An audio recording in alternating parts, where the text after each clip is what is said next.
Okay, why don't we go ahead and get started? So hello, everybody. My name is Meg Bouvier. You know me as the creator of your library of NIH grantsmanship courses.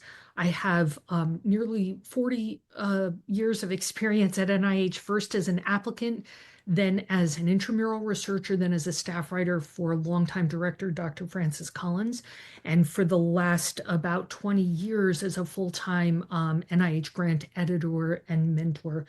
I have helped clients land at this point. The number is nearly 700 million in federal funding. And I am here to answer your grant writing questions. So grab a cup of coffee and let's get started. So in terms of what people should know, what they should be looking at in the library, let's start with that because that's the quicker thing. If you are, it's now July 8th as of the recording of this, July 8th, 2026. So if you're targeting a fall deadline, I would hope that you're working your way through the first chapter or two of your respective writing course. That's probably going to be Master the R series or Master the K series. And working your way through prep steps to the best of your ability, given the current structure at NIH, and really nailing down the optimal NOFO and institute and study section before you start to write. And hopefully you're starting to draft, at the very least, the aims page. The other thing that I really want people to know, which is brand new to hot off the presses, I'm going to actually screen share for a moment, is that at long last, the high risk, high reward portfolio has been reauthorized at NIH. So there are four mechanisms that are funded out of the common fund that constitute the high risk, high reward mechanisms.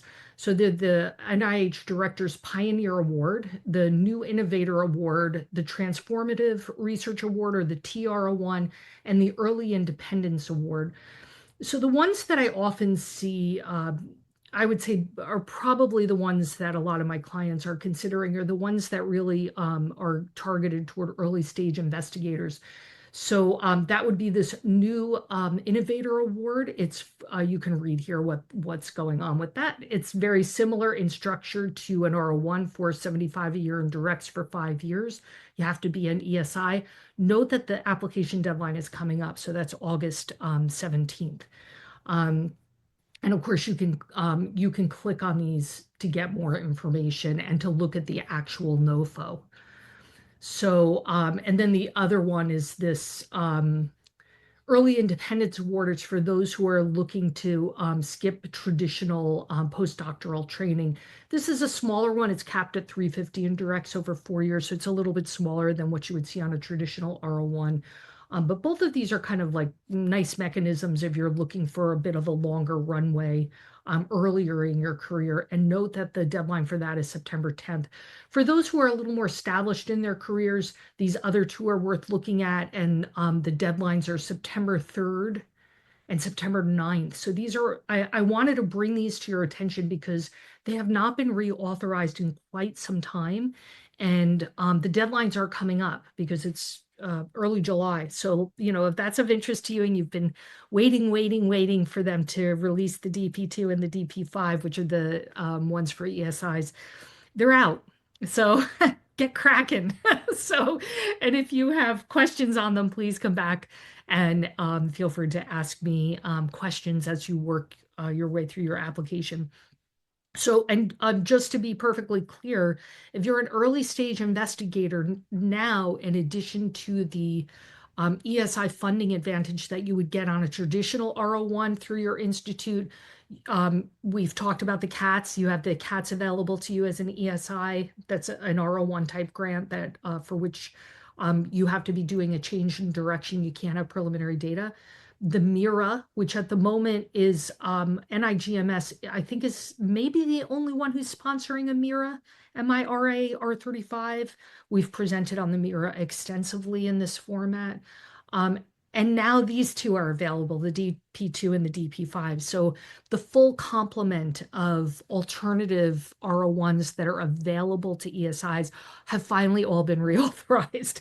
So as an ESI, you finally have all your options available to you. But of course, these have deadlines coming up in August and early September. So if that is of interest to you, I just want to make sure it's on your radar. Okay, so today we have a guest. Kate Montgomery, Dr. Kate Montgomery was here a number of weeks ago. I think it was in early June, talking to us about the SBIR STTR program. Kate is joining us again today to talk to us about using AI to personalize your search of NIH awards. So I want to make sure everybody is perfectly clear. You are not allowed to use AI to generate an NIH application. That is completely forbidden. You can't use it to generate ideas. Technically, you're not supposed to use it to write any of the application. Although I do have non-native English speakers who do use some form of that to help with their writing. And so far, those have not been withdrawn administratively, but you're not supposed to use AI at all in developing an application, but you can use AI in doing your prep steps.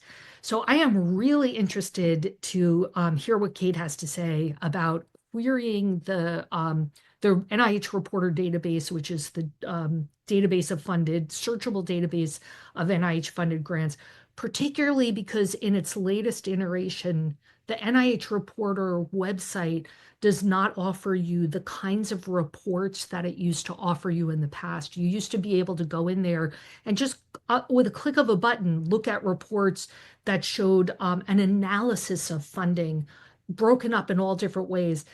Now, none of that's available as a report that NIH is spoon feeding you, but you can use AI to generate that information because all the data are there for you. You just have to know how to create those reports yourself. So this to me is a great topic, whether or not you are applying for a small business grant, R level, K, P, U, any mechanism. This is a really good topic. So Kate, welcome back. So happy to have you back. Thanks for having me, Meg. And also thank you for bringing up that point about not using AI to generate your application and generate your scientific ideas, but using it as a search tool and as an assistant to help you find things is definitely allowable. Yeah. Great. Well, thanks everyone for having me here. Kate Montgomery, I'm a scientist turned entrepreneur. My background is in medical device validation, health technology, and helping startups get funding. So these days I help startups get NIH grants, for-profit organizations, but still the same NIH that funds our academic research. Although I operate in the for-profit world, I'm going to describe a technique that's generalizable to anyone who seeks a grant from the NIH. I'm going to show you how I personalize award searches using AI as a helpful assistant. And so to get started, why don't we start with the NIH reporter. I'm hopeful that everyone here recognizes this site, and this is the obvious starting point. I don't have any slides. I'm going to walk you through in real time how I do a lot of these searches and turning it into an AI assisted search. So I generally don't find any of these little pictures helpful to me. I go straight to advanced search, and I usually want to look at old projects, not just the active ones, but I don't want all time. So I'm going to look back at maybe the last, I don't know, 6 years or 7 years, something like that. Let's assume we are doing an R01, something that maybe a lot of academic researchers use as their funding mechanism. And let's say we're trying to develop like a gene therapy for Parkinson's disease, and we're wondering how this idea might fit into. So let's take a look at what kind of search results this gives us. 1,646 projects. And if we want to look at them, we're going to have to click on each one and read them. It's very dense. It's very difficult. I never have mastered trying to analyze what's going on in the browser version. So even before I started using AI, I always just export this as Excel. I use Excel. If you use a different spreadsheet format, you can use CSV. I always include the project abstract, which is the most interesting part of the whole data and where the best information is included. And then I just export that. Um, this is kind of the basis for the AI. So AI is going to be able to read these kinds of files, and I can see it's right there. It's in my downloads folder. I'm going to show that spreadsheet. I'll just tell you that this is that same information that I got from NIH Reporter. I've made it a little bigger and formatted it as a table. This is on a Mac, but it would be similar steps on a different device. And it's got great information, right? We've got the project abstract, project terms, the title, the link back to the original information. You've got the dates, the opportunity numbers, you've got the activity code, you have the program official, the start date, you have the contact PI, you have their department, their latitude and longitude. I've never used that. Their city and state, and a lot of really useful information. And then coming over here to your total costs and your direct and indirects. All very useful information when you're just starting out and trying to figure out what is the shape of a grant for most people. Like what kinds of costs are people asking for? What award sizes are possible? What's the scope of a project that applies to that kind of cost? And I'm not anywhere near an expert in R1, so I won't linger too long here. But I think this is a really great place to start, but it's very hard to process all together. So maybe one of the first things I do is just a sanity check, and we're still not using AI here, is use a pivot table. If you don't know how to use that, you can just Google this, but you can take a look at, I just took that data and inserted a pivot table, and I just wanted to look at the total awarded by fiscal year that applies to gene therapy Parkinson's, and just make sure it's not like a steep downtrend. And Right. Yeah. just off the bat, you can kind of see that from 2020 to 2025, I mean, it's at least stable and maybe growing. This isn't a statistical analysis, but a sanity check. And it looks like 2026 is on a good pace to have some good funding as well. And I also like to look at the average award size by fiscal year. And again, stable, maybe growing, at least a good sanity check. So we're not even using AI yet, but is there something there? So that's the first thing I like to do. And we talked about how these columns are great, but what if, can we imagine a world where you got to pick your own columns that went with each of these abstracts? What if you could ask your own question for each of these abstracts and answer it in a way that you could analyze it every time? You could just take this whole database, attach it into an LLM, and ask it to analyze it, but then you wouldn't know if it was right. To check if the analysis was right, you would have to read through all the abstracts yourself anyway, and it would be too hard. So I recommend analyzing each row with AI instead of the whole file. And that's kind of the technique I'm going to show you how to do in the next few minutes. So I was just kind of thinking, what kinds of columns would I be interested in if I was writing an R01? And one of them would be if I was making a therapy, if I was at the beginning of some preclinical testing, I'd want to know if these abstracts represented hypothesis testing or if they represented the beginning of a clinical pipeline of a therapy that you're developing.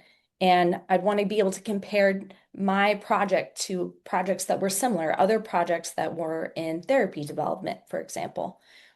I would be really interested in the projects where the aims are described in really great detail in the abstract. I notice sometimes people don't describe their aims at all. It all just seems like background and general hypothesis versus others that say, in aim one, we're going to do this. In aim two, we're going to do this. In aim three, we're going to do this. And so if you could flag the ones that give really great detail about your aims and you're still new to developing your own aims, you'd be able to zero in on those a little more and get a better feel for what an aim structure would look like for projects like yours. Um, I'd want to know how similar is my project to this abstract. Maybe AI could tell me, like on a scale of 1 to 10 or 1 to 100, how similar is my project? And then you could just sort your abstracts so that the most similar ones just float to the top and you have a better chance of finding abstracts like yours. I usually want to know, like, what is the primary model organism? I find that projects really delineate across um, um, model organisms. So if you're doing human research, your project isn't going to be very similar in scope and pace to a project that's in a lower model organism. And then, yeah, in a similar vein, does your study involve human research? So those are just some ideas I brainstormed, but I think everybody could have extremely bespoke columns that they'd want to know how these abstracts pan out. And AI can help you figure out, categorize each of these abstracts in a way that you can analyze yourself after the fact. Um, So one of the benefits of doing this row by row instead of as the entire file is that you then have the opportunity of doing human spot checking of each row. And you get to set your acceptance criteria. Are you going to check 50% of them? Maybe you're okay with 5% of checking. You're just trying to learn yourself. You don't need a perfect analysis. You can use human correction of individual rows, so you can still get a good analysis.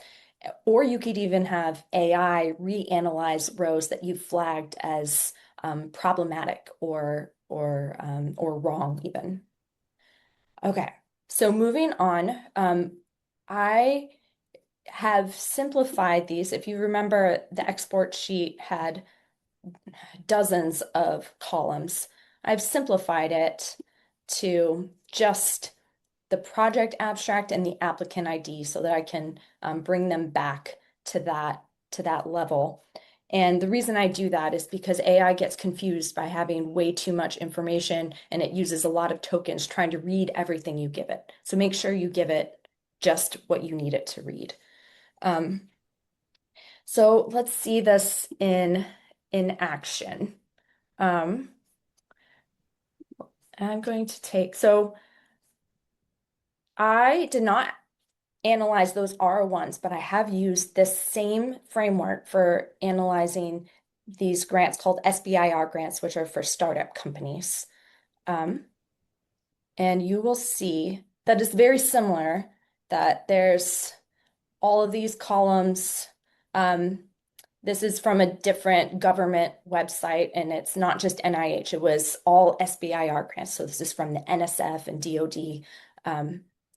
And I simplified it down to this one column where I combined like my custom ID number with a little bit of information, making sure it was all just in one cell and included this abstract.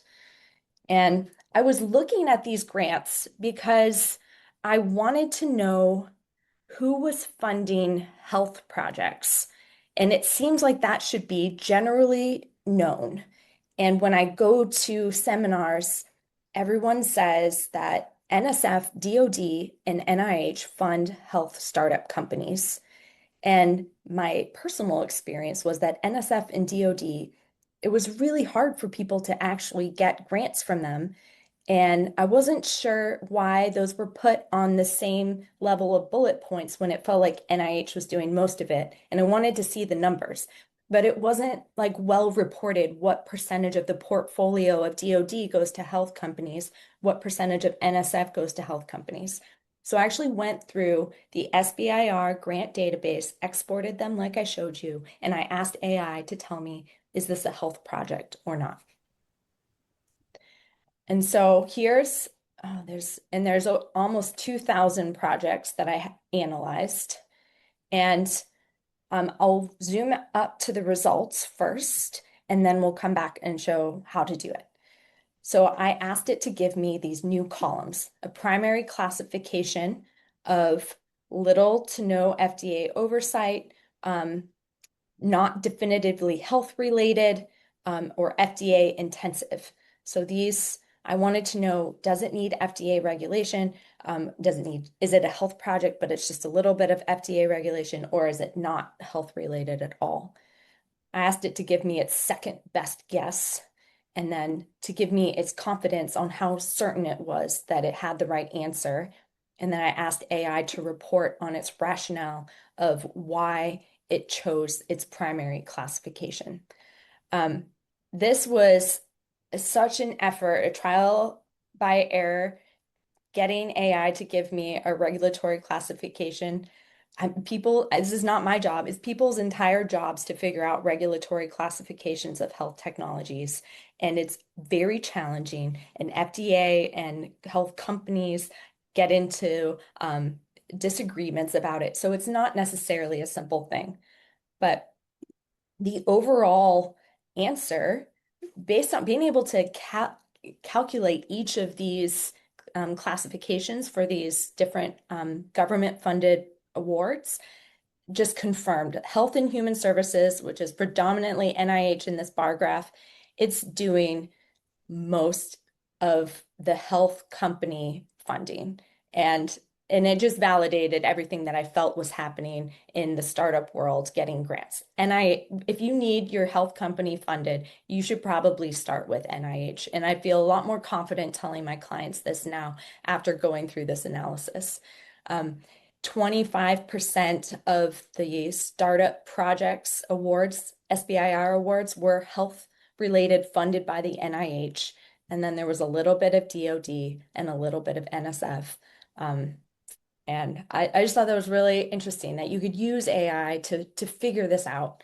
And before anybody published this is on like I don't know, a website, this is like a lab meeting with you guys. This hasn't been triple, quadruple checked. It was enough for me to finally be able to say, yes, I'm working with NIH first.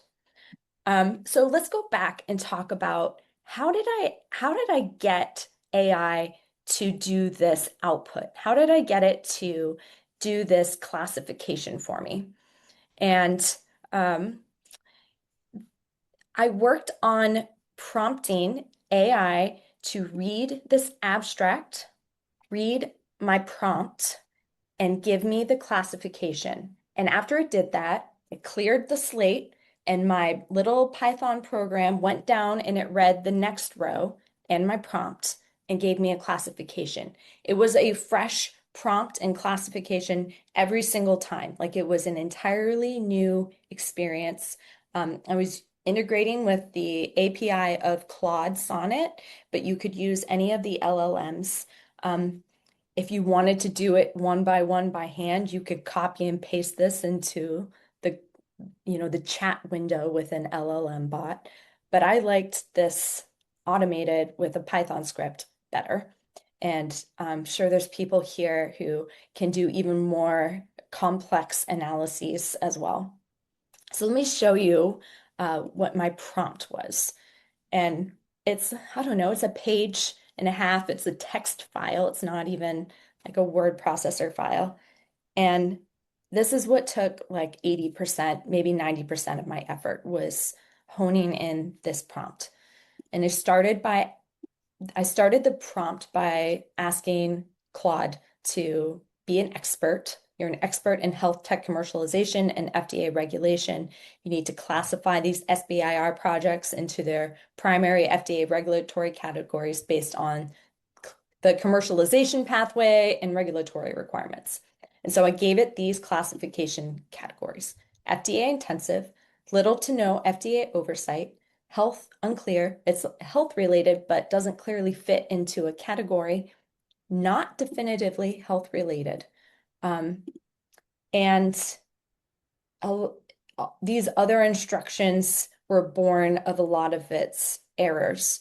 So a lot of times if something had sensors or robotics or other kinds of analytics that are often in health technologies, it would just classify it as health, even though it had nothing to do with health. It might be like I don't know, a robot that mows the lawn, but it's robotics. So that's definitely health. I mean, AI makes really crazy errors and needs to be guardrailed all the time. I gave it its return output format and gave it its instructions for its confidence gap. If I were going to do this in a more rigorous way, I could have it rerun its analysis over and over again and make sure it always has this has the same answer because it might return a different answer the next time it's prompted. And then gave it some key decision factors. And most important, I gave it example classifications. So it gets really confused about projects that are research tools that would not be FDA regulated, nanostructured optical coding, infrared light, like a lot of technology is often involved in health, make sure it doesn't make those health related. And so this is how this entire prompt goes with each time it's going through a row. I have a question for you. Yeah. So, given that this was like the bulk of the work, which I think is very typical, Mhm. um, so how many times did you have to iterate the prompt in order to get it to this point? Because clearly you're like writing a prompt, testing it on known cases, Mhm. looking for the Mhm. places where it gets it wrong, Yeah. updating the prompt. So how many times did you have to iterate to get it to this point? Um, I would say probably like 10. Okay, that's But not bad. it's not Right. bad. No. And I did lots of mini iterations where, and you can work with an LLM to say, I prompted like this and I got the wrong answer. How can I change the prompt so it doesn't make this class of mistake again? Yeah. And so it has a little more insight into the kinds of errors that LLMs make. Like I can see the errors. Um, Yeah. and so there's probably a lot of back and forth like that.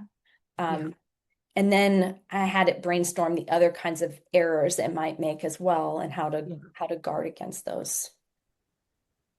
Yeah. And I assume that every type of characterization question will have some back and forth. I think I used like $25 of prompts just figuring this up of tokens, figuring this out. So it wasn't too bad. $25 is a small price to pay. Yeah. Okay, and then I am not really a programmer. And so for the programmers out there, this is gonna be very simple. And for the people who are not programmers, I hope this is comforting, reassuring. I have a MATLAB, macro, image J, R type of programming background where I program in all the non-really programming languages. But I used AI to learn how to at least do some analysis in Python. And I wrote this little Python script that, so all you really need is your Excel file, your text prompt, and a tiny Python script to run this whole thing. And it's about this long. I'm happy to share it with anybody who's interested. Just reach out to me or to Meg. I can share it with you too. And what it does is what I told you. It opens the Excel file, it reads the first row, it reads the text prompt, and it sends it all to Claude. It asks for the answer. It edits the Excel file to put the answer into that row. It saves the file, and then it goes to the next row. And it just keeps going. You can prompt how many rows you would like to do at once because since it's going to make errors in the first few rounds, it's nice to say, just analyze the first five and let's see how that goes. Um, and this is the back and forth to start using AI on your row by row analysis. And then you can do your own your own human analysis of that output. So let's go back to, yes. Let's go back to our gene therapy for Parkinson's example. We were talking about, does the abstract describe fundamental hypothesis or maybe testing of a new therapy?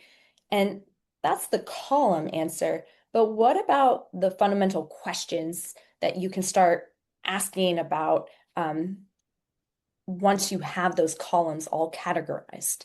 So what is the average award size for projects that are most like mine? Like, does it vary from projects that are like yours compared to other people's projects? What are the most common specific aim structures for projects that are most like mine? How does the identity of the model organism affect the average award size? Like, I would wonder if human research, if you're able to command a higher award size than for maybe bench testing. What institute is funding most of the projects like mine with the model organism I intend to use? You can even ask questions about the PI. So, I mean, AI has access to the internet. You could ask, do the PIs who are on these projects, do they already have tenure? Does that have an impact on award success rates? Of course, you don't have access to awards that weren't made. So you have a little bit of a one-sided problem there. And I really like looking at the technicality of the language that other awardees use. Is how accessible is it? Is it like leaning towards layperson language, or is it more technical, more jargon heavy? And I wonder if that changes based on your field or your subfield within health. Because I know for a lot of different fields, there's different norms about how you speak the language of science and what are the expectations of your reviewers. And then I really like, you can also look at trends over time. So how have the projects like mine changed over the last, or how has the number of projects like mine changed over the last 6 years? How has the average award size for projects like mine changed? And how have model organism trends changed over the last 6 years? So those are some of the questions I thought about asking, but the more I thought about it, the more curious I was about what other people would want to personalize their search results with if they had AI in their back pocket to analyze these awards. And so I'll leave it there, and I'm also happy to open the floor for any questions for me. Yeah, that's awesome. And while we're waiting for people to pop their questions into the Q&A, feel free to put questions in the Q&A now. A couple of other comments. I just want to remind people that the reporter database is always, like there's a lag in data being uploaded there. So it's not as if, awards that were made like 3 weeks ago are going to be in the database yet. So just remember that there's a little bit of a lag in the how recent the data are. And for those, I know some people joined while this session was going on. The number has been rising since we started the session. So I just want to repeat what I said at the beginning, that one of the beautiful pieces of this is that while federal agencies are, because they're funded by taxpayer dollars, they have to report out to taxpayers, right? So like data have to be available. Whatever, like I worked in a communications office at an NIH institute. If Joe Smith calls up and asks a question about whatever, you have to provide information to Joe Smith because Joe Smith is a taxpayer and he has the right to know. So, but having said that, NIH, they have this database and they're populating the database, but the reports that used to be generated automatically, when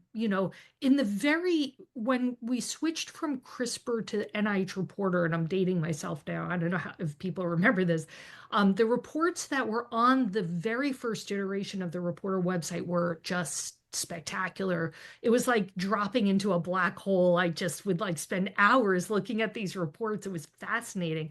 and they've kind of disappeared into the ether. They're not really generating those kinds of reports anymore. But you can generate whatever kind of report you want because all the information is sitting there. It's just that NIH is not parsing it out for you in reports in the same way that they used to. So just something to think about. So we have a question. Am I getting this right? First, you did the line by line abstract analysis to identify abstracts that are relevant.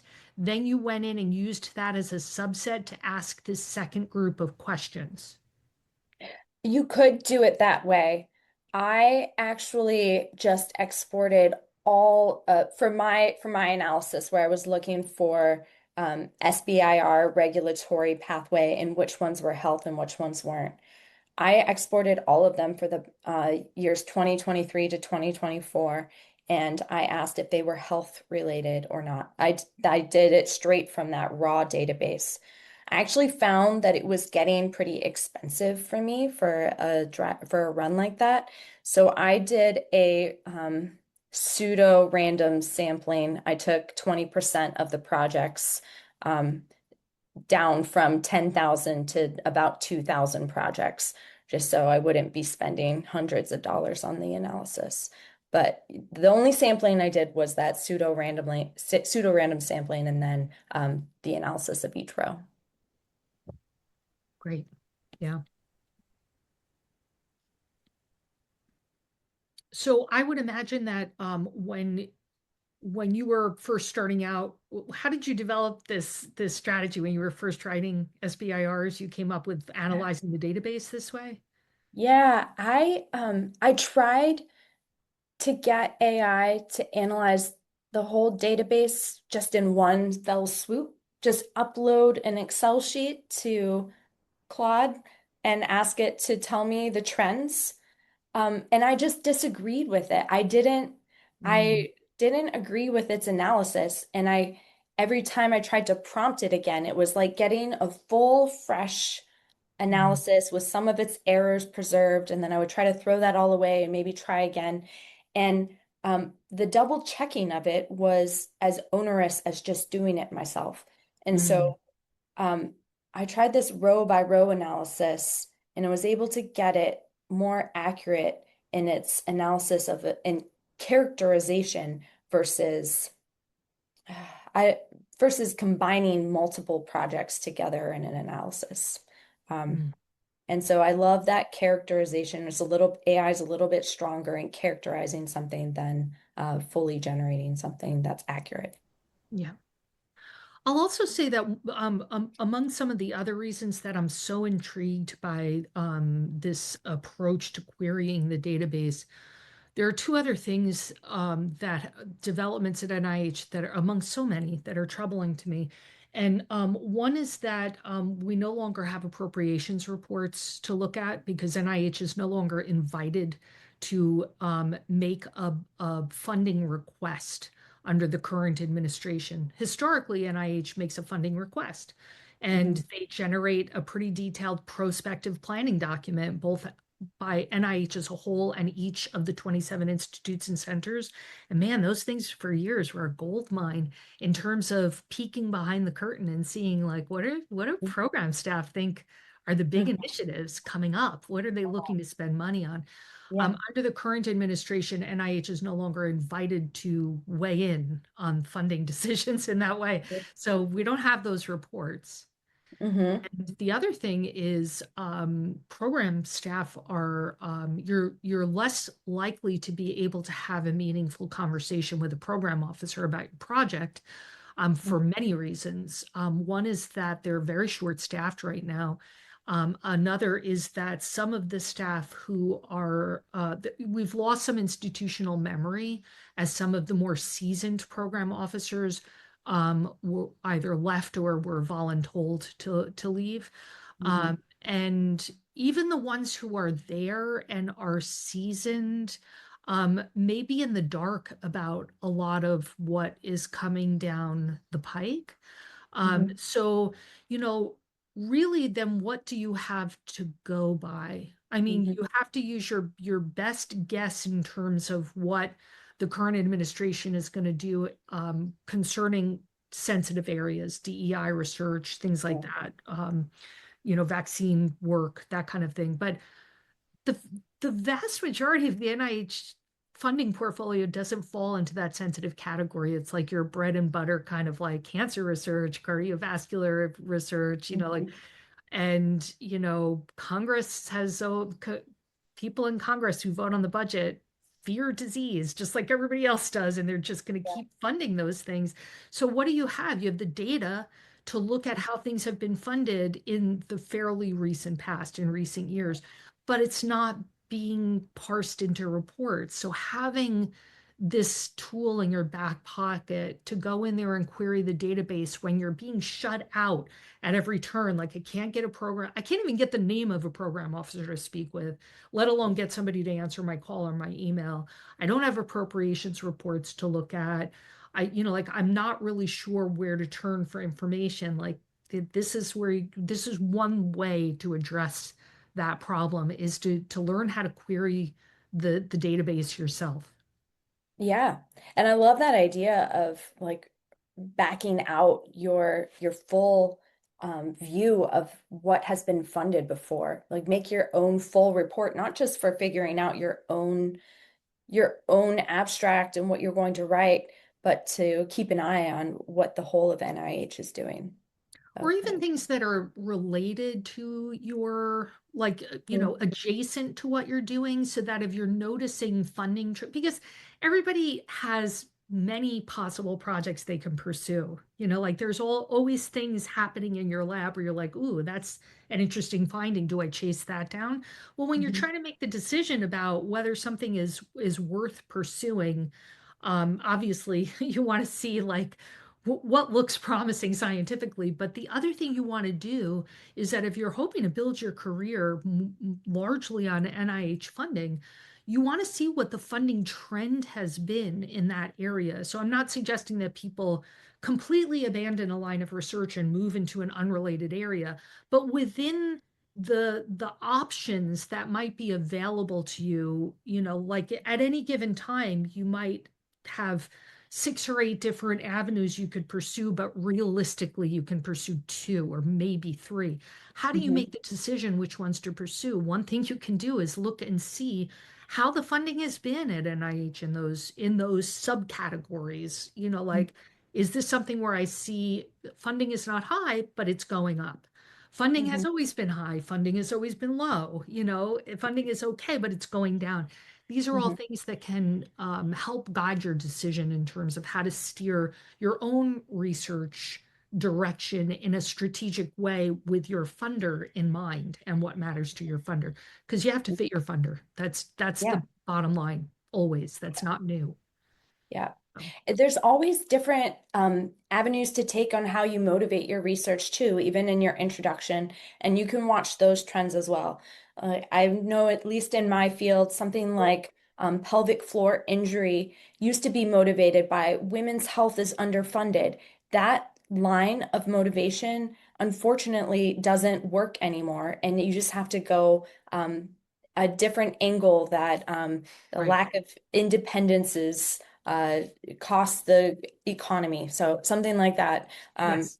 There's Right. What's different the ways button to to come at it. push? Yes. Yeah, how do you frame it so that it's palatable or even appealing to the current administration, right? And sometimes Mhm, it's nothing to do with changing your research direction. What you have to change is the way you write your significance section, how you frame it, the way you write the mhm, narrative overview of the aims, mhm, those kinds of things, without changing the direction of the research necessarily. So mhm, yeah, to me, this is a very, very exciting idea and approach. And I hope that people are finding it helpful. So we're getting close to the end, and I did have a emailed question to me. So I Oh, just great. want to address that. I had somebody email me and say, I just landed a T32. The person is a PI on a T32 training grant. Is it possible to use your courses to set up a writing club for my trainees? And the answer to that is a resounding yes. So many of our clients, set up writing clubs using our courses. The nice thing about it is that it dramatically lowers the lift to the person who is facilitating the writing club.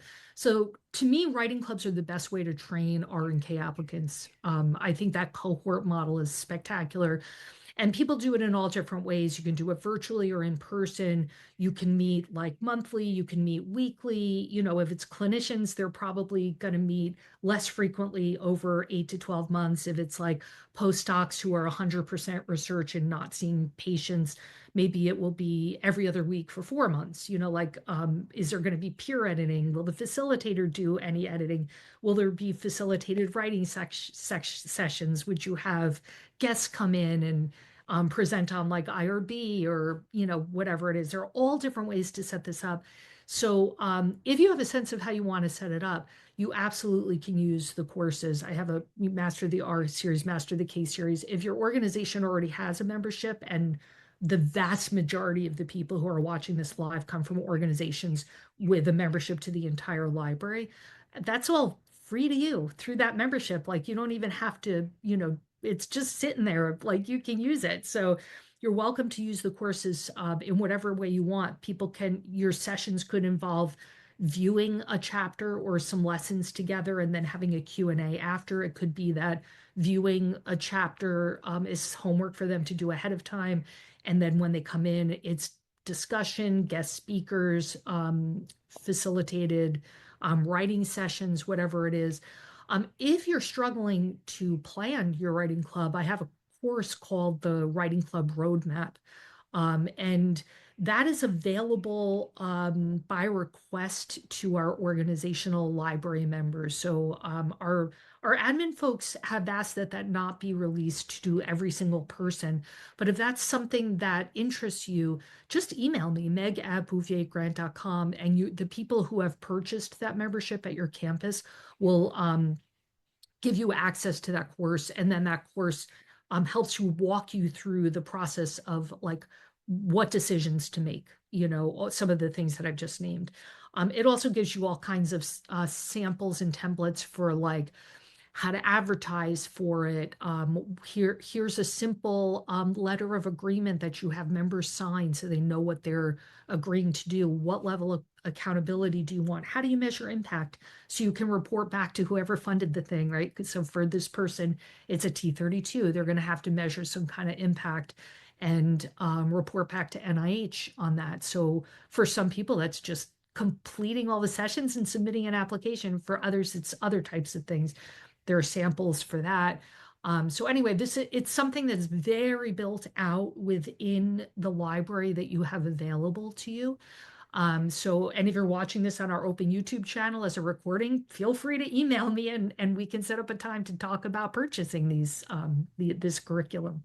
The goal is to keep the facilitators, the writing club facilitators percent effort somewhere in the 2 to 5% range, because to me, that's always the rate limiting step, is finding a facilitator who has the time and the interest to devote to setting up a writing club. And if they're developing the curriculum themselves, the lift is just beyond what most people can do while still running their own lab and doing their own thing. So this is meant to lower the lift and make sure that the curriculum you're offering them is constantly being updated and is good quality and time tested and all of that. And of course, your writing club members can come to all our live formats. So that's at least 3 touch points with me per month as part of their membership. So yeah, feel free to reach out if you have any questions about how to use the courses. meg@bouviergrant.com. So any last questions before we sign off? Let me pull up our calendar so I can see. On July 22nd, Veronica Redman, who has been a guest here, I want to say like last year. She comes from my alma mater, Mount Sinai School of Medicine. But many years after I was there, she's going to present on Ready to Apply Beyond NIH, how to understand project/technology suitability for other federal agencies. So that will be July 22nd, 2 weeks from today. And then on August 5th, I'll be presenting on mistakes commonly made on an NIH institutional training grant application, T32. And then the one after that, that later August one, it would be the 19th. Our office is closed the last 2 weeks of August. I will actually be kayaking in Alaska with my adult son, so I will not be available then. But we have rescheduled August 19th to September 9th, so you'll get four four sessions in September. And of course, today is July 8th, and in 2 days is First Friday's virtual office hours. So I hope to see some of you on Friday at 11:30 Eastern at my open office hours. Kate, always a pleasure to have you on, and we look forward. I know we have a few more topics coming up in October. Kate will be back in October for a couple more sessions, so you'll be seeing us advertising that. Always a pleasure to have you on. I think you're doing really exciting things in this realm that I have not seen other people do. So I'm really thrilled to have you come and speak about it. So thanks so much for coming on. Thanks for having me. It's my honor. Thank you. Yeah.